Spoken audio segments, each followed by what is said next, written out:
All right. Looks like we are all set. So I'm just going to bring up the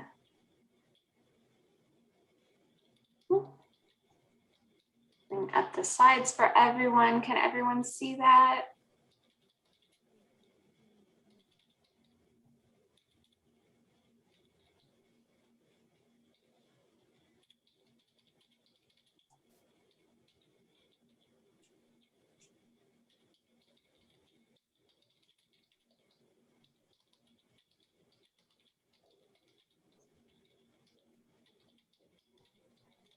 All righty, everyone. Looks like we're good to get started. My name is Alicia Lord. I am with the National Clearinghouse on Abuse in Later Life. We're a partner on this project, and I'm just here to help in the background. So if you do have any tech issues, any audio issues, any trouble seeing the slides, getting connected, please feel free to reach out to me in the chat. I will also put my email in the chat as well as my phone number, so that I am accessible if you do have any questions. I'm going to turn it over to our facilitators for today and let them get started.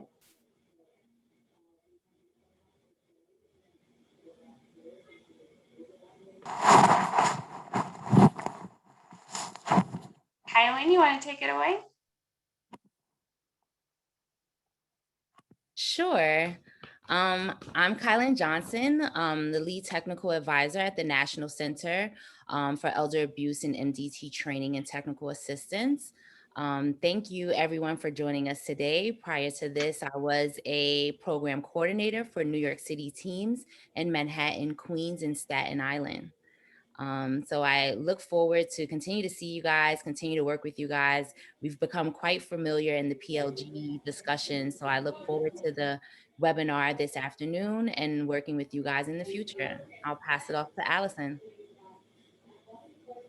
Hey everyone, I'm Allison Granata. I'm the Assistant Director for EMDT Initiatives through the Upstate Elder Abuse Center at Lifespan of Greater Rochester. I currently coordinate three EMDTs in the Finger Lakes region of New York State, and I was originally coordinating 7 teams across the state, and I oversee the expansion of the EMDTs across New York State. So I will pass it over to Paige Ulrey to introduce herself.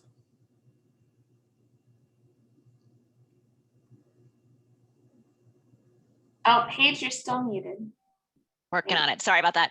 I'm Paige Ulrey. I'm with the King County Prosecutor's Office, and I am one of 2.5 dedicated elder abuse prosecutors, and I handle cases of elder financial exploitation, neglect, sexual assault, and physical abuse. And I am Kathy Van Olst. I am the other prosecutor for King County for elder abuse, neglect, exploitation cases, and sexual assault cases. So together with Paige and one other part-time deputy, we are the 2 prosecutors in King County, and we have an MDT.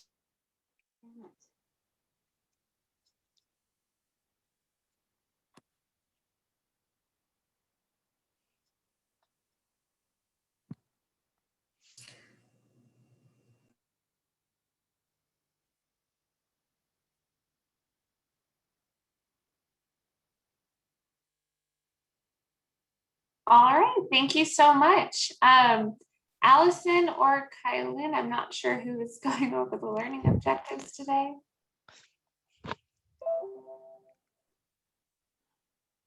Sure, I'll go over the learning objectives. At the end of the session, we're looking for you guys to be able to recognize multiple roles of coordinators, understanding the varying contexts that can influence these roles, learn new ways to navigate these roles, and maybe some are familiar to you as well, and applying the tools and adapt skills to strengthen the role as a coordinator. Today we have 2 existing members of MDTs who will share their experiences and what they need from a good coordinator. And me and Allison, as prior coordinators and current coordinators, we will also be sharing our experience as well. And just before we begin, I just want to remind everyone to mute themselves. This will help us as we continue to our discussion this afternoon.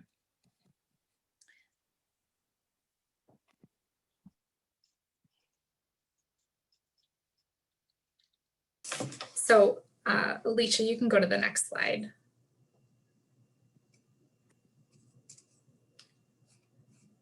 Do I have the ability to advance the slides? Sorry, I'm on systems, building, and infrastructure. Can you not see that? Yeah, I'm sorry. I'll just be going over kind of an overview of kind of starting up a team and getting the process started. And so I'm not sure where everyone is in terms of the development. And I think no matter where you are in development, sometimes you end up with new team members or changes in leadership that can always bring you back to needing to start at that beginning again. And so one of the things that I wanted to touch base on is how to identify core members. I'm going to be speaking a lot from the experience that I had with starting up the 7 teams that I originally started back in 2013. These teams varied from more urban and rural, suburban and rural teams to an urban-like setting, which is here in Monroe County in Rochester, New York. And so one of the things that, in trying to identify your core team members is really doing some research, becoming familiar, and identifying who those people are. And so one of the biggest things is starting to learn what are the resources that are available in your county. Again, many of you may have already done this step, but I started personally each of my teams bringing together 5 key agencies to the table.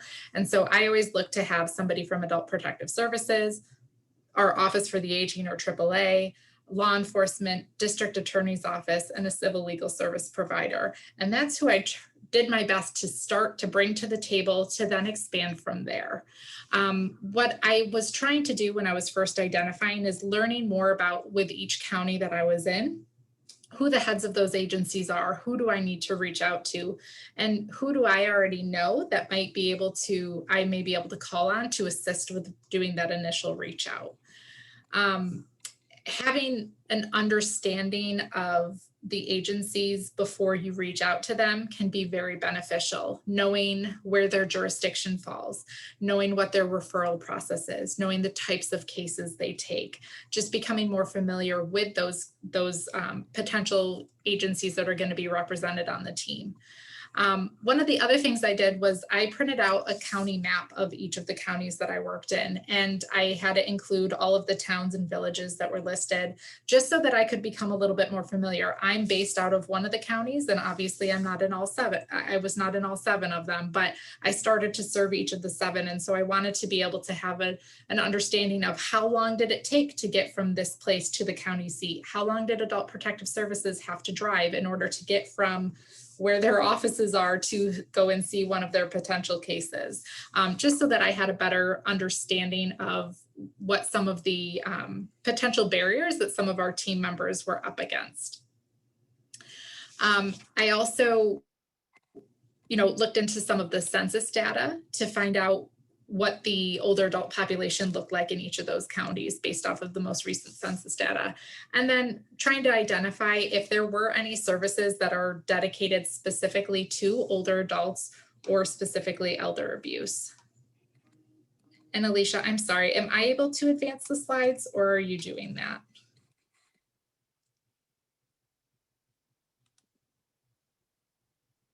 If it's you, you can advance the slide. I'm not seeing how I can do it.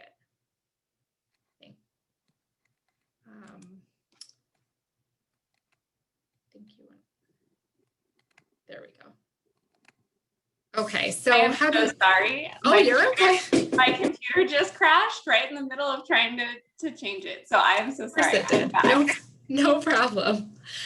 So how do you start the recruitment process? And there are a couple of different ways. One of the things that I did with my teams is I created a generic recruitment letter. This was kind of one stock letter that I was able to use to send to all of the potential stakeholders. And then from there, honestly, what I did is as people responded was I started with the counties that I was getting the most responses from, and I started to work off of there. But that general recruitment letter really included some of the basic information about the initiative and about the EMDT program and what some of our goals are. And also my ask is that I am asking for your participation or someone from your office's participation in this, and I would love to have a further discussion with you. There's also the opportunity to do personalized recruitment. So perhaps you're tailoring letters specifically to each of the disciplines. I did that as we started to, as I wasn't getting responses either by phone or letters or email, to try to make it a little bit more personalized and easier for the discipline to respond to. One of the other things is really using the connections of the people who are engaged and interested in pursuing the EMDT. And so trying to identify who do they know that you might be able to build off of. Another thing to consider is holding a stakeholder meeting. This is something that you may not need for every team. There were some of my teams that did it, some of them that didn't, but it's really an opportunity to pull everyone together at once, to see who else is at the table, to feed off of each other's questions and answers, to really have an understanding and try to get that buy-in. One of the things that I really liked is that they truly were able to feed off of each other and sense each other's excitement, but at the same time, sometimes they sensed each other's hesitation as well. And so really being able to, as a coordinator, identify where those were and see if they were, even if they weren't verbalized hesitations, if I could identify what those hesitations were, try to address those more directly. We can advance. So I think one of the things that we often think about when we're talking about EMDT coordinators is how do you define success? And I really look at, there's no perfect way to measure success, but I look at it in a variety of ways. One way is in successes for the team. Another thing is in regards to successes for the cases, and then also just for the professionals that are sitting around the table. And so I have some teams at this point that could really run themselves, but that's not how they started. We grew together as a team. We hit a lot of bumps in the road, but we were able to kind of figure things out. And now this team, this one specifically that I'm thinking of, I don't think they're coming together just as a courtesy. I do think that they genuinely appreciate the fact that we can come together, but they're at the point where they are connecting with each other. They're calling or texting each other in between meetings to get involved in cases before it comes to the table, whether physical or virtual. And that is a direct result of the EMDT. But in addition, we're also, as a team, educating each other in terms of the types of cases that we're reacting or responding to, the types of interventions that are available, and what our agencies can do to assist in the responses. I have seen a great increase in collaboration across member agencies outside of team meetings, which I think is a huge success. And one of the other things that I just absolutely love seeing is when team members start to think outside of their discipline. Because if you're thinking about the EMDT, we're really looking at having that holistic look, that holistic response. And sometimes we can get so ingrained in thinking about what our discipline, whether it's me coming from a social work standpoint or law enforcement coming from a legal standpoint or, DA's office, we can get so laser focused, which is one of the benefits of the team. But I love seeing, I had this one situation where one of my DAs, he wasn't actively involved, but we were all so stuck in a spot. And he actually was able to pull us back and say, she sounds really socially isolated. And that was not a spot that I think we would have gotten to had he not brought that out. But prior to his engagement with the team, from when he first started, that's nothing I ever would have expected to hear from him. And so that was a really exciting success for me to see from the various professionals when they are thinking outside their discipline. And with the cases, overall, we're looking at, are we able to suggest and make recommendations to stop or reduce the individual's risk? There are other successes, of course, as well, whether it's civil, just the creative solutions that we can come up with. Maybe it's a perpetrator arrest, maybe it's somebody getting money back. But overall, we're really looking at, are we able to intervene and assist with reaching that victim's goal and assisting the professional to stop or reduce the individual's risk of abuse. You can go to the next slide. Some of the challenges that we face as coordinators are managing the team members' personalities. You know, when I was coordinating the 7 teams, there were over, I think, you know, between 80 to 100 professionals that I was trying to navigate and trying to figure out how do we work together. And granted, they all came together in their individual county teams, but it was a matter of me as the coordinator trying to ensure that I could rein those personalities in and figure out how can I assist this conversation in regards to these cases with the different personalities sitting at the table, and how do I enhance the conversation? How can I assist with pulling out some of the strengths that the various team members have? And sometimes that is managing a difficult personality, or being able to politely or sternly, however it may be, depending on the discipline and the personality, intervene in a disruptive case discussion. We often see inconsistent membership or member turnover. This is something that we've seen a lot with some of my teams. I'm about to hit 8 years in about 2 weeks of one of my first teams coming together, and I'm seeing a lot of retirements out of that team. And so we're kind of starting over and starting new. And I won't go through every single one because I know that there's a lot more to cover, but some of the difficulty that we also see is follow through on cases or lack of response from the referring agency. And so they kind of get what they need out of the team, and then we don't get a chance to hear what happened, what was the result of that case. So you can go to the next slide. So cultivating new memberships for my teams, the EMDT members are the actual organizations. So it would be the district attorney's office, and then the district attorney's office is identifying a representative. And my goal as a coordinator is to have a regular representative from that organization. And so, you know, we don't look at it as a drop-in meeting. I'm hoping that people will be able to attend regularly, though there are some disciplines or some agencies or organizations that we may pull in on an as-needed basis. But there's a core group that I've identified for each of my counties that I continue to coordinate, that I'm really hoping can, you know, that we're really looking for regular attendance from in order to enhance the discussion. And so, you know, when you're looking at who is going to be sitting on your team, one of the things is avoiding overlapping expertise. You don't want too many people at the table. That will impede people's ability to participate in the case discussion. And perhaps, you know, you may struggle with being able to move the case recommendation or case discussion along. And then the team can at times identify gaps in where our additional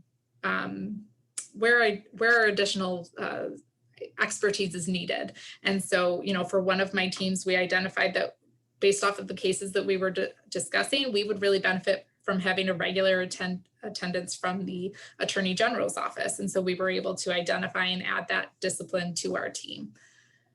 But in the end, for my team specifically, any guest, any new team member, that all works through me. And so it may be that a team member identifies the need for it, but I am responsible for inviting and, you know, doing some of the onboarding of the new team members. Go to the next slide, I think.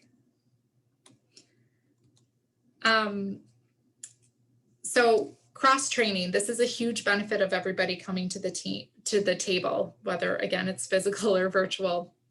But, you know, you're able to learn from the different perspectives of the people at the table. There's a lot of benefit to learning from, even if you think you know what Adult Protective Services does, even if you think you know what law enforcement can and can't do, being able to understand their restrictions and regulations can be very helpful and assist not only with the cases you're reviewing at the team, but also the cases that you're identifying outside of the team. some of the other things that are on here. Again, I won't go through every single one, but inviting speakers to present on specific topics. Again, they may not be regular team members, but there may be a topic such as scams that is identified as a really big need in the community right now. And so having somebody who can come and speak specifically to scams, that's an example of what's been going on with some of our counties right now. So you can go to the next slide. So just some general tips. Don't expect to have all of the players at the table to start. Your team will ever evolve, it'll ever change, and you'll grow with it. And it's exciting to see the growth happen with it. As I mentioned before, really utilizing those professional connections. One of the things that I really struggled with one of my teams specifically was trying to get law enforcement involved. Finally, I got someone on the phone. I finally had somebody answer, and he goes, this sounds like it would probably be worth my time. And I want you to call this guy at the sheriff's office and tell him that I said it's worth his time too. And so I was able to name drop and say, I spoke with Chief so-and-so, and he really suggested that I reach out to you because he thinks this would be something that you would be interested in as well. So being able to use those professional connections and just flat out asking, is it okay if I use your name when I'm reaching out to that person? This one may be a little less applicable during our virtual world, but requesting that a meeting be hosted at the location of an agency that may appear to be reluctant to join the team. I had another county where I was really struggling with getting some representative from law enforcement to attend. And so I asked the sheriff if I could use one of his conference rooms to hold the meeting. And he sent 5 guys to that meeting. And so they had to do nothing but give me the room to sit in. I brought the coffee, I brought the candy, I brought the PowerPoint. I only needed the room. And from there, I had regular attendance, not from 5 guys, but we made it down to 1, but we were able to have regular attendance from there. And so that can be one way to engage a reluctant agency as well. And then figuring out what are ways that you can support. For me, I am able to assist a lot with some of the investigation in terms of combing through bank records, combing through records, doing some research on the county clerk's website, and to try to lighten the load of some of the people who have, like for Adult Protective Services, for instance, who have a whole list of cases that they need to go out into the field and see. I can do some of that legwork, and so trying to share the load. And then just noticing what are some of the things that the teams like, what's part of their why of getting to the table. And so it can just be really exciting to watch your teams grow. And again, when you grow with them. So I know I rambled very quickly, but I know that we have a lot of people presenting today. And so I think we'll be doing questions later, but I think my contact information ends up somewhere on this. If not, people from the National Center are welcome to share it. So thank you.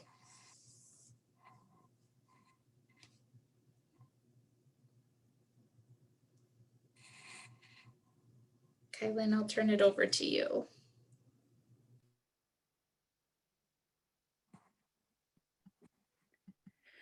Sure. So we're going to start to go over pre and in-meeting considerations, setting up for optimal discovery, facilitating meeting, and ensuring follow-up. Next slide. So when it comes to case discovery, to me, it really starts with the relationship. In every relationship, it's important to build trust. So a part of this is being clear when establishing your agreements with your MDT participants, so that you letting them know that you're here to help with their elder abuse cases as defined by your state or agency. Being clear about your expectations, what you expect to get from their cases and what they can expect from the team. Asking them what their needs are when it comes to elder abuse cases. Also, I think for a coordinator, it's also important to find out what gaps there currently are in services, as well as what's available. And then helping to connect those dots in consultation or in the meeting space for the people there or the people that you're in consultation with. Developing guidelines for case discovery, letting them know what cases you are going to hear, and cases that are good for the team, developing a criteria, thinking through the assessment of elder abuse cases and what you would need to know to get the professional or the victim assistance, utilizing this thought process for assessment to develop an intake form. The intake form that your partners are looking for, basically the information, we are wanting to know basically what they would need to know to assess this case. Developing of the criteria of MDT cases, for some part, we're going to get into that in a later slide, but just knowing that there's a criteria for EMDT cases, and maybe you want to have a different criteria, at least to hear cases, casting that wide net, start hearing cases that are just have the criteria maybe of elder abuse cases, or red flags or high risk cases when meeting with individuals. And I think to, I guess, ease the coordinator's job when facilitating the meeting, conducting research prior to the meeting, and having a deep understanding of having a deep understanding of what each of your partners or EMDT participants can and cannot do. Know what they can offer and what they can't, what their hard lines are. This will help to facilitate in the meeting, as well as, being able to offer some consultation to individuals when discussing their elder abuse cases. And then you have here being accurate. Again, we can all make mistakes, and it is quite okay to say, I don't know in certain situations, and letting them know that you'll get back to them with additional information once you have it, or you'll check in with a specialist, and that specialist will get back to them. Again, it's a part of that relationship building, letting them know that you're someone that is accountable and dependable, as you continue to develop your relationship. You also want to make sure that you get a basic understanding of each other's elder abuse and domestic violence resources in your state and community. Allison talked about this a little bit, by doing that research, basically knowing what's available in your community is very important to being accurate. When identifying enhanced multidisciplinary team cases, you might want to develop a formula for your EMDT cases. I think a basic formula would be a vulnerable adult, multiple agencies involved, multiple types of abuse or multiple instances of abuse, alleged abuser is still in the picture, or the abuse is still occurring.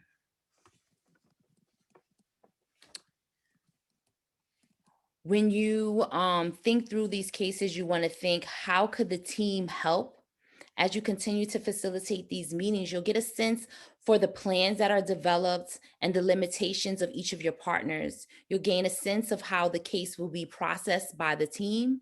And you want to consider before putting a case on the team's agenda, how the team could help this case. And again, no one person can solve the elder abuse cases, and that's really the need of the EMDTs. So if there's a case that, you feel that you're stuck, or there's multiple professionals stuck, that might be an opportunity to bring that case to the team. And if there are agencies a part of a case that are not a part of your team, you want to gain what their perspective on the case is and find out or inquire if they would like to share that information in the team. And if you find it to be valuable, or if they're a part of the victim's regular care plan, you definitely want to make sure that they are aware of whatever plans are developed from the team.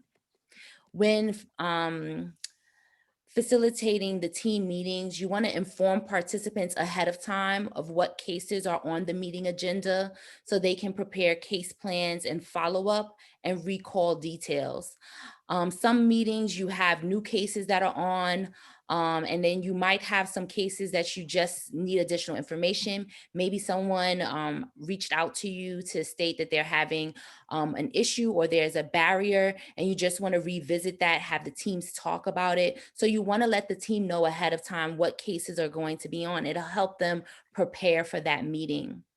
For follow-up cases and review, sometimes you want to develop a follow-up with an agency involved to ensure that they have carried out the plan. Again, Allison kind of pointed out that that might be an issue for coordinators, just follow-up or lack of readiness for the meeting or response. So you might want to follow up before the meeting to say, hey, were you able to get this done? Or, did you have any issues or concerns? And setting up the meeting in a way that people feel comfortable to reach out to you if they are having any issues or concern, and maybe making that a part of, some of your ground rules, or, just stating that in the meeting. Some key points that will help with reviewing cases or assist the team to process cases. It really would be assess cases through the lens who sits at your table. Again, if you have your APS worker at the table, they may view a case differently than your elder abuse program or provider. And that might be different from the prosecutor on the case. So when assessing these cases, you want to think of what information would be important to all, and what information would be needed to really assess this case and process it through. So that way everyone would be able to think of it through their lens. Before starting the case discussion, you might want to remind your team of the goals of the team and set the ground rules. Again, I like to start my meetings by saying that we're not focusing on what isn't done or what hasn't been done, but we're focusing on what the future plans are for this case and how we can assist the victim at this time. And really, it just helps everyone set the place for the meeting and what will happen. So that way, it'll reduce the amount of disagreement maybe across the table or during the meeting. It will help to ease that for others as well as the person who's bringing the case on.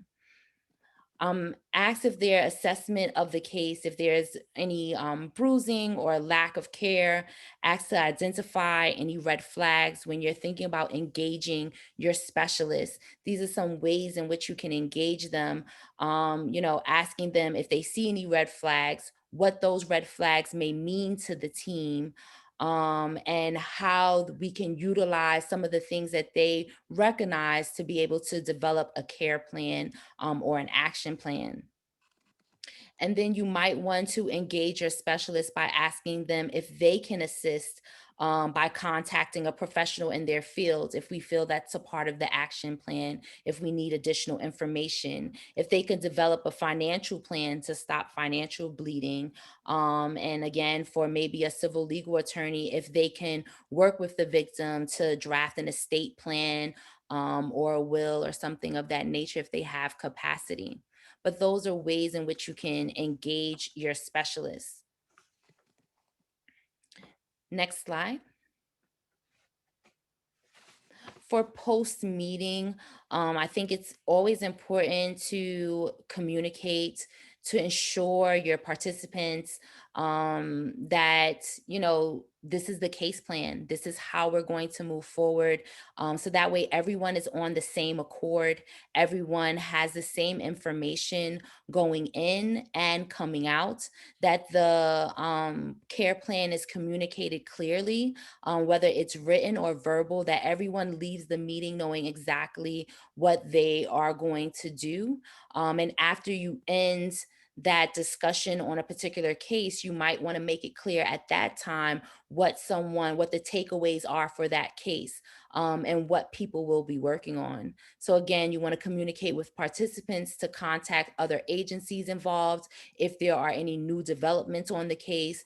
And you also want to allow participants to contact you if they face any barriers, or if there are any new wins on the case. You want to know before the meeting, so that way you can kind of set it up so that person can feel the ease and also feel the glory from the meeting to state, hey, you did a great job. And sometimes that's necessary in your relationship building as you continue to facilitate the meetings. Next slide.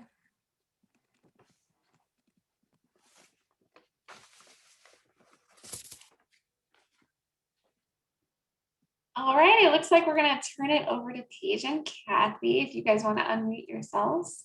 Thank Thanks, you. Alicia. I need that reminder Thanks. frequently. I know. I guess before we start, does anyone have anything that they would like Kathy and me to focus on in particular? We've been running our MDT for about 2.5 years. And so we're sort of, and ours is housed in our office, which is a little bit different, but we're pretty closely involved with it. And before we sort of talk about our ideas about what you might want to know, we're happy to hear from you if there's anything in particular you want us to talk about.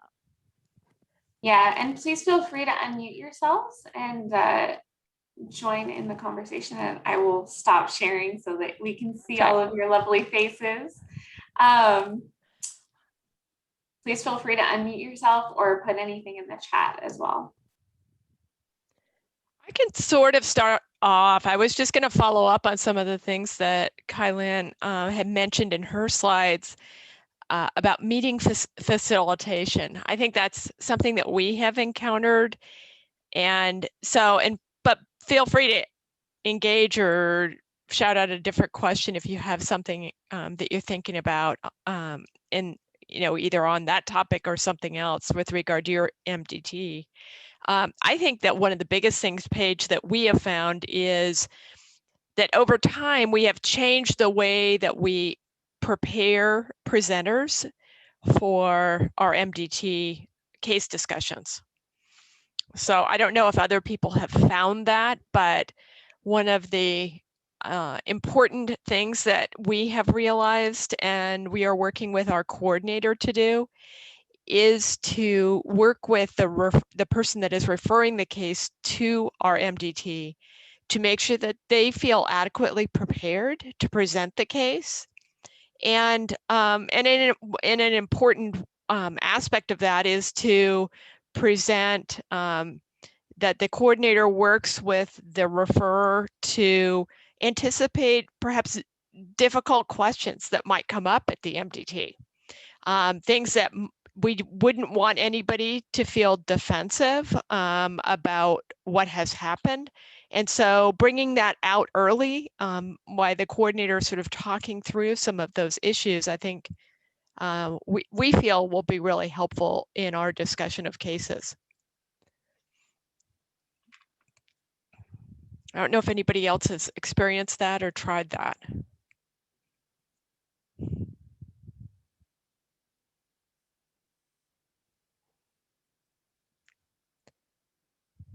Kathy, I'm happy to share a little bit of my experience with that. So we actually have a case presentation outline that we utilize to assist with kind of preparing our case presenters. And so it was developed in conjunction with our team members. The team members were the ones that said, okay, this is the type of information that I could really benefit from hearing to help provide the best feedback and recommendations.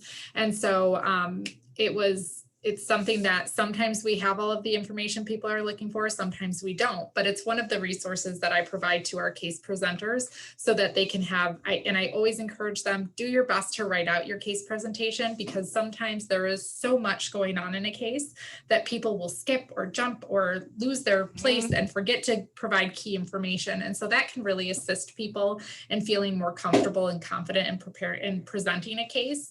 And then one of the other things is that I'll have frank conversations with some of my case presenters to just say, hey, I have this person who might seem really eager or might seem really intense, and they're not. It's just because they're very passionate about these cases. And Lindsay, you probably know some of the people that I'm talking about when I reference that, but there are some people that just, their love for being able to assist in these comes off very powerful. And so being able to say, listen, these questions aren't intended to quiz you or to make it seem like you don't know, that you don't have all of the information yet. It's part of how we're processing so that we can provide you with the most feedback. You're not expected to have all of the answers at once.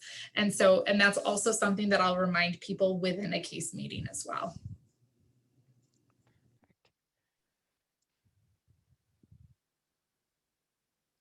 Another issue that's come up for us has been really sort of a growing awareness of the delicacy of the role of the coordinator and how easy it is for them to sort of become too dominant on the team, especially if some of the members or the new people are new people who aren't really super confident about speaking in public. And so one thing we've been really working with our coordinator on is learning how to facilitate and how to kind of draw people out without dominating too much.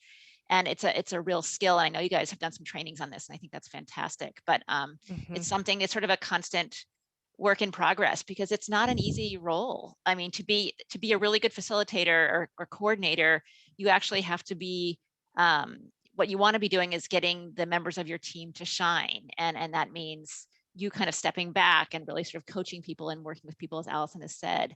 And I'm just very aware of that fact that that's not easily done, and it's a real talent, and it's a skill that needs to be, I think, constantly worked on.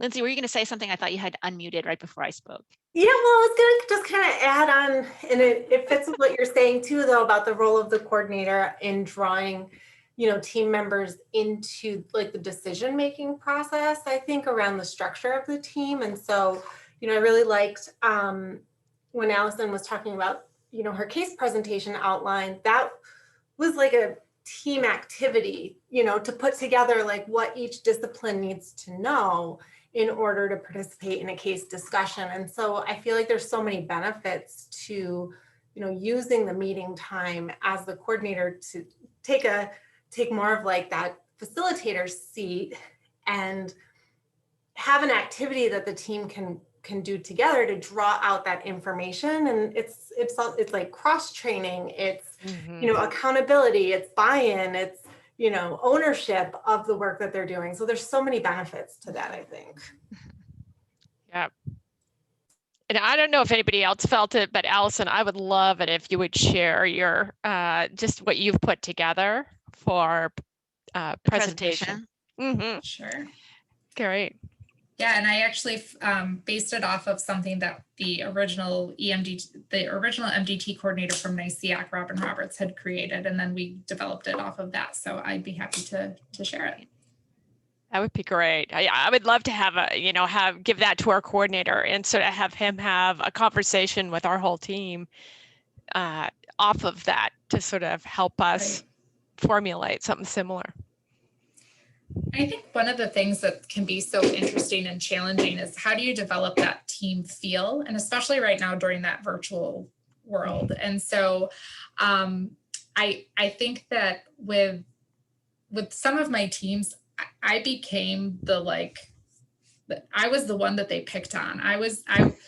Whatever their common goal could be. Yeah. And for two of my teams, it was me. And so with one of our intake form, we had we were reviewing the intake form. There was a question about weapons, and they just, do you have any understanding, city girl, of what city girl? I'm from Rochester. Like it's not that much of a city, but do you have any understanding of where you are? And but it became, they just made fun of me for it. And I was okay with it because they bonded over that question, and just, I could shoulder it. That was fine with me. And just trying to figure out, how do we build that? Doing the corny team building exercises. I hate team building exercises. I will be honest. I hated group work in social work school, and now I do it for a living. But it's some of those things that you can really develop on. So, what is one unique fact about you, and going around the room? I remember after one of my meetings, people constantly were like, "Oh, you're the one who does da da da da da. Oh, I'm going to come for you for gardening tips," that type of thing. And so even just those personal connections that people can make can begin to also build on those professional developments that people can make as well. Mm-hmm. I know in the New York City teams, what we did to do kind of that group building was to allot people or our participants to the EMDT, basically do a little short presentation of their program, maybe their, criteria and things of that nature, to give people an idea of what they do, how they support victims, and what their criteria is for their program. And that way, people knew, oh, okay, I can call this person if I have a client that fits this criteria, or at least I can call this person to see if they would fit. So again, this was a part of kind of group building for them to get to know one another a little bit, as well as the programs. And it really helped with developing those case plans too. Great idea. I see Lindsay put something in the chat. I like that. Yeah. Just some random research, and we all love research so much. So she has a funny one, shared a funny or embracing story about themselves and their team, and produced about 26% more ideas in brainstorming sessions than workers who didn't. It's a good reminder. Yeah, good reminder. So much about like trust and connection with people. Yeah. Yeah. I think another thing that we have learned through the whole COVID virtual experience for our MDT is one of the things, Allison, you mentioned was trying to figure out what kind of barriers our team members might have in attending an MDT. As Paige mentioned, our MDT is located downtown Seattle. It's in an area where you have to pay for parking. And it is not necessarily easily accessible by all of our team members. And we have, in Seattle alone, we have 39 different police jurisdictions. So that can range really wildly in a geographic location for law enforcement to attend a meeting. So what we have learned is that sometimes having our meeting and allowing it to be virtual has actually increased attendance for us. So I don't know if anybody else has experienced that in their locations, but certainly in Seattle, there have been some positive aspects of having to learn a new system that was sort of forced on us by COVID. So. With our last 10 minutes, we just wanted to open up to the group for any questions, comments, or concerns. Again, we want to think of our new coordinators as well as some of our seasoned vets for EMDT coordination, and then also, for us to utilize the time with Kathy Van Olst and Paige. So we have in there, we've only ever been virtual as we formed right when COVID started, and that was from Laura Stein.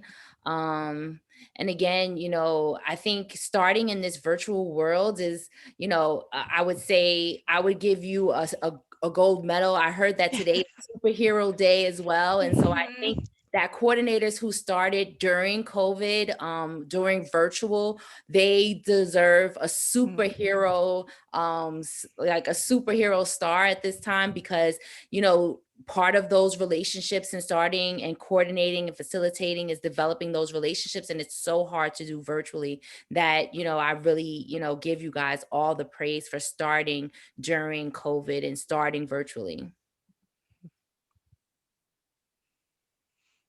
Yeah, Laura, I see your comment. It's funny because you don't know anything different. I know we've had some coordinators across New York State that have been similar, that they started during COVID and they've only facilitated during COVID. And I just truly bow down because I don't know how you do it. And great work, because I still feel like I can't quite get a virtual meeting right, even though I've been facilitating EMDTs for a long time prior to then. And so, I feel like sometimes it's only my face in a virtual meeting, and then I will like kind of convince some of my own staff to join on camera, so it's not just me. But yeah, congrats. Thank you. Yeah, it's the only thing that has been interesting is that, as our team is growing, just learning to form relationships are a little bit differently. It's not like you could just go grab a coffee. So it's how do you form those relationships virtually? But I feel like I know so many of them, even though I've only met one of them, one member in person. Wow. But I feel really good about it. Thanks. That's great. Rebecca put in the chat, do we have any tips for getting people to bring cases? A lot of their teams are heavily rely on 2 agencies to bring these cases forward, and even when they had at least 20 regular attendees. I can tell you what we're doing. Oh, go ahead, Yeah. Khi-Lynn, sorry. Were you done? No, I was going to answer, but go ahead and I'll Okay. Okay. Well, I was going to say, because it's just a very pressing issue for us, because we've been struggling with that. And so what we've been doing is meeting with the APS supervisors, like virtually. So having the whole team show up at meetings of different APS supervisor groups and talking to them about what we can do and what we can offer for their cases. And then we're going to be doing the same thing for law enforcement and also for different agencies in the community to hopefully increase outreach, throughout our whole community and not just to law enforcement and APS. Mm-hmm.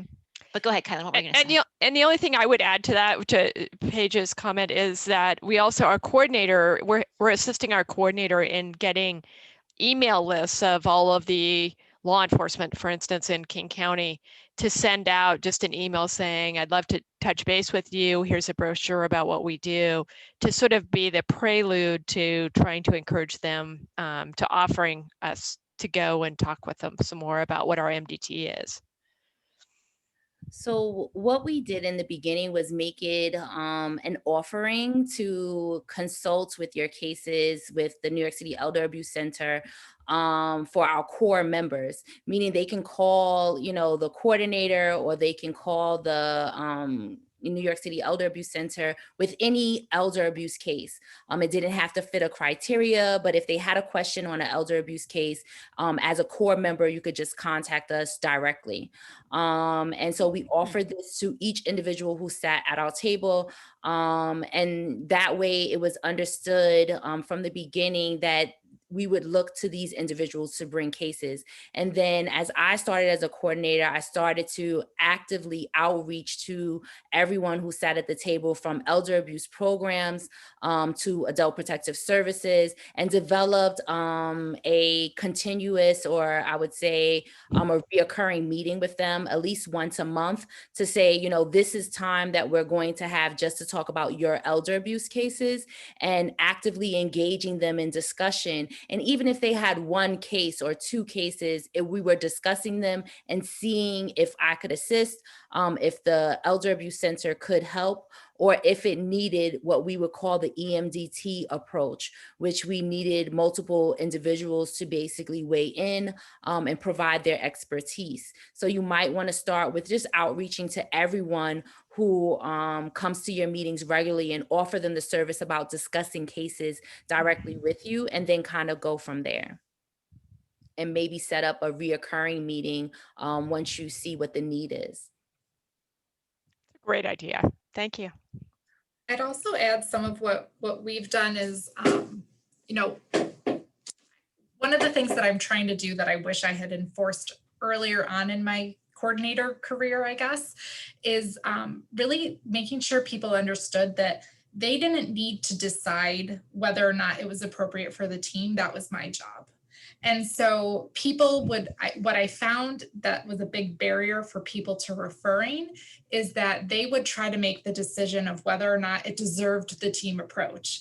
And that's not on them, that's on me. And so I will assist them in that discussion. And I was actually presenting with somebody this morning about something, and she said, there's no case that's, there's no stupid question for me. There's no case, each case is a snowflake, each case is different, and it's up to me to try to figure out which one goes to the team, which ones go to the team and which not, and use me as a sounding board. And so I think that's something that I wish I had reinforced with people earlier on, is to really be able to say that I can, that's my shoulder, that's my burden to bear, that's not yours. And I will be the one to decide if it does or doesn't go to the team. And at the very least, I'll be able to consult with you on it to try to move the case forward. And so that's something that I'm trying to reinforce with professionals now, as I've kind of seen that become a greater barrier. And talking about reinforcement, I think it's also a great idea to reinforce the idea that they don't have to have all of the answers, that it's okay if you don't know. Because sometimes, I don't know is perfectly fine. And you might have someone else at the table who has the case, who knows, who could provide that information to you. So I think that it's also important to take that burden off of your participants, that they have to have all the answers and they have to bring something complete to you.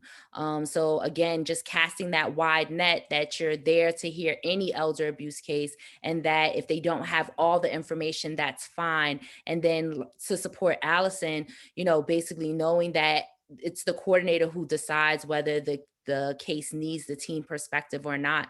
And then, moving it forward from there.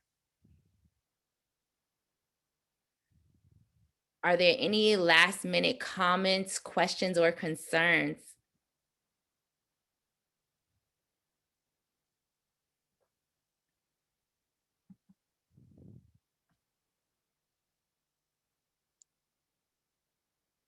Well, I want to thank Lindsay and Laura and Rebecca for giving us all the information and asking those hard questions and providing us with some great stats and research information.